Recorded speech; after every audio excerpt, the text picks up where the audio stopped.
उन्होंने 12 चेलों को बुलाया ताकि वे उनके साथ रहे और उन्हें अबदूतों को निकालने का अधिकार देकर सुसमाचार का प्रचार करने भेज सके। शिष्यों ने 3 साल तक प्रभु से प्रशिक्षण प्राप्त किया। प्रभु ने अपने दुख भोग, मरण एवं पुनरुत्थान के बाद 40 दिन तक दूजों को स्वर्ग राज की शिक्षा देने के सलीके अपने शिष्यों को सिखाकर स्वर्ग सिधार गए। पवित्र आत्मा के आगमन से सशक्त एवं सुसज्जित शिष्य प्रभु के संदेश को लेकर विश्व के कोने कोने तक जाने का निर्णय लिया। प्रथम दृष्टिया संत थॉमस ने भारत नहीं जाना चाहा। उसी दौरान दक्षिण भारत के एक महाराज अपने भव्य महल निर्माण हेतु प्रसिद्ध कलाकार एबिफ हेरिफ के देश से महान कलाकारों को लाना चाहा। बहरहाल उस वक्त प्रभु यीशु एक गुलाम के रूप में प्रकट हुए और उन्होंने उनके हाथों में एक मुद्रित अभिलेख दस्तावेज दिया। इस घटना के पश्चात संत थॉमस ने अपना मन बदलकर भारत जाने का निर्णय लिया। अपने गुरु के पद चिन्हों पर चलते हुए संत थॉमस 52 ईस्वी में मुजीराम तट पर पहुंचे। यही विश्वास है कि 12 शिष्यों में एक संत थॉमस ने भारत में ख्रिस्तीय विश्वास की नींव रखी। इसीलिए उन्हें भारत का संरक्षक संत माना जाता है। उनकी सेविकाई 52 ईस्वी से लेकर 68 ईस्वी तक रही। उन्होंने अपनी सेविकाई का अधिकांश समय मध्य केरल के तटीय क्षेत्रों में बिताया। उनका केरल भ्रमण अनेक लोगों के मन परिवर्तन का कारण बना है। 10 साल के अपने अथाह परिश्रम के बाद वे मलाबार तट से सन 68 ईस्वी में मायलापुर पहुंचे। उन्होंने सन 52 ईस्वी से 72 ईस्वी तक प्रभु के वचनों का प्रचार किया।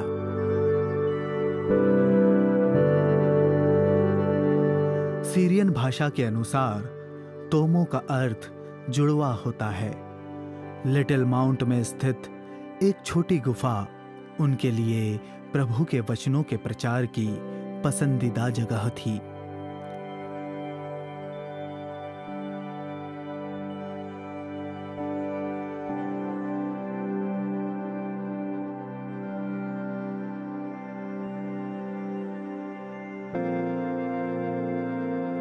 वहां पर 2000 वर्ष प्राचीन कभी ना सूखने वाला झरना इस महान संत की उपस्थिति की आज भी गवाही देता है। संत थॉमस की शहादत मायलापुर की चोटी पर 3 जुलाई 72 ईस्वी में भाले से मारे जाने से हुई। जहां पर उनकी कब्र है वहां गिरजाघर का निर्माण पुर्तगाली मिशनरियों द्वारा किया गया।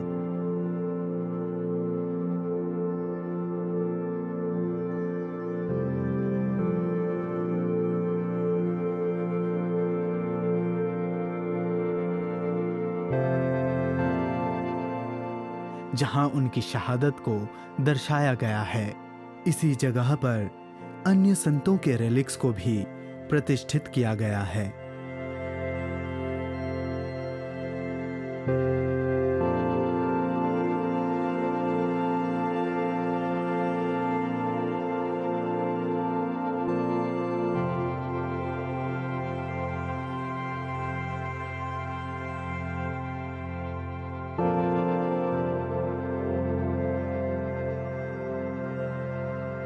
गॉथिक कला में निर्मित यह चर्च 1896 में संपन्न किया गया है।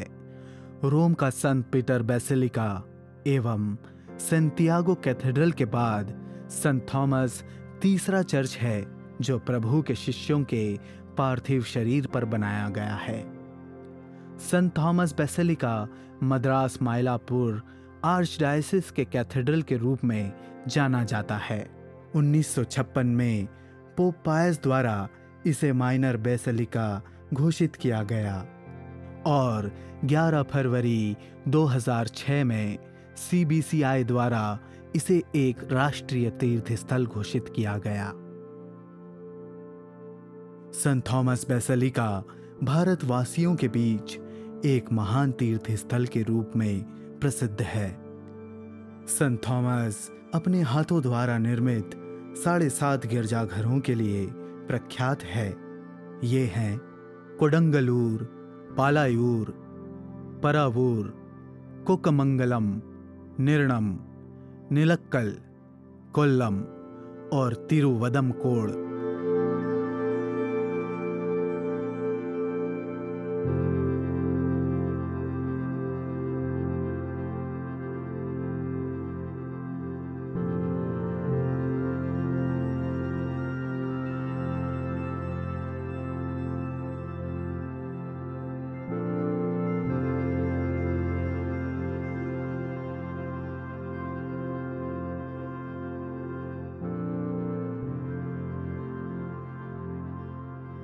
सातो चर्च पेरियार नदी के तट पर यहूदी कॉलोनी के समीप स्थित है। दरअसल संत थॉमस प्रभु के पुनरुत्थान पर शंका दर्शाने वाले शिष्य के रूप में माने गए हैं। प्रभु ने उन्हें दर्शन देकर अपने घावों को दिखाया। तब से संत थॉमस सार्वजनिक तौर पर उनके ईश्वरत्व को पहचानने वाले प्रथम व्यक्तियों में गिने जाने लगे। मेरे प्रभु, मेरे ईश्वर, इसी का प्रमाण देता है। लाजरुस की मृत्यु के उपरांत प्रभु के शिष्य पुनः यहूदिया जाने को जब राजी नहीं हुए, जहां पर प्रभु को पत्थरों से मार डालने का प्रयास किया गया, तब संत थॉमस ने कहा, हम भी चलें और उनके साथ मर जाएं। संत थॉमस ने इस प्रकार प्रभु की सेविकाई के लिए सदैव निडर होकर अपने आप को आगे रखा। सन 1886 में संत पिता लियो 13वें ने भारत को सर्वप्रथम प्रेरित संत थॉमस द्वारा प्रभु का प्रकाश ग्रहण करने वाले देशों की श्रेणी में शामिल किया।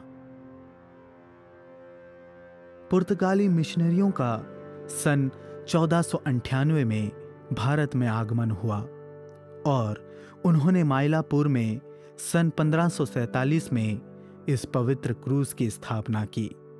खुदाई के दौरान यह पवित्र क्रूस पुनः पाए जाने पर इसे संत थॉमस के पिरियामलाई चर्च में रखा गया।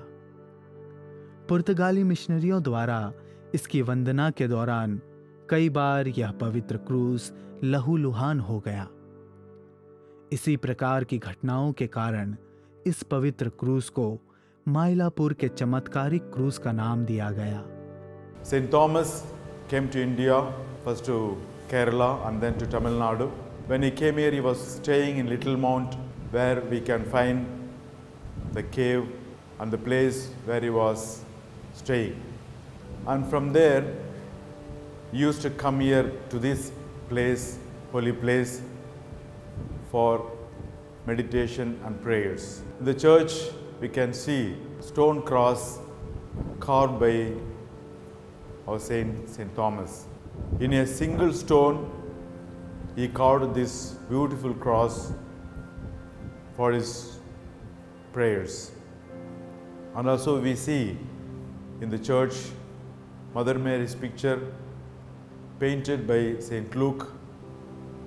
When Saint Thomas came here, he brought that picture that is also kept in the sanctuary of this national shrine. These two things he had during his prayer, the cross and Mother Mary's picture. This church is dedicated to Mother Mary of expectation, especially for three intentions: for marriage proposal, gift of child and safe delivery. संत पिता Benedict 16वें के अनुसार संत Thomas 3 विशेष कार्यों के लिए सदैव याद रखे जाएंगे।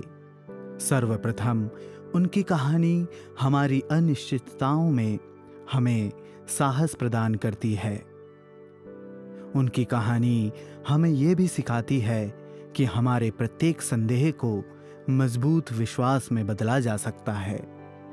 जिन वचनों द्वारा प्रभु ने संत थॉमस का संबोधन किया, वो हमारे जीवन में अनेक असमंजस एवं संदेहास्पद परिस्थितियों के बावजूद सच्चे और परिपक्व विश्वास की ओर ले जाने का इशारा करता है। आज संत थॉमस भारत के संरक्षक संत माने जाते हैं, जो हम भारत के विश्वासियों के लिए निरंतर सशक्त मध्यस्थता करते हैं।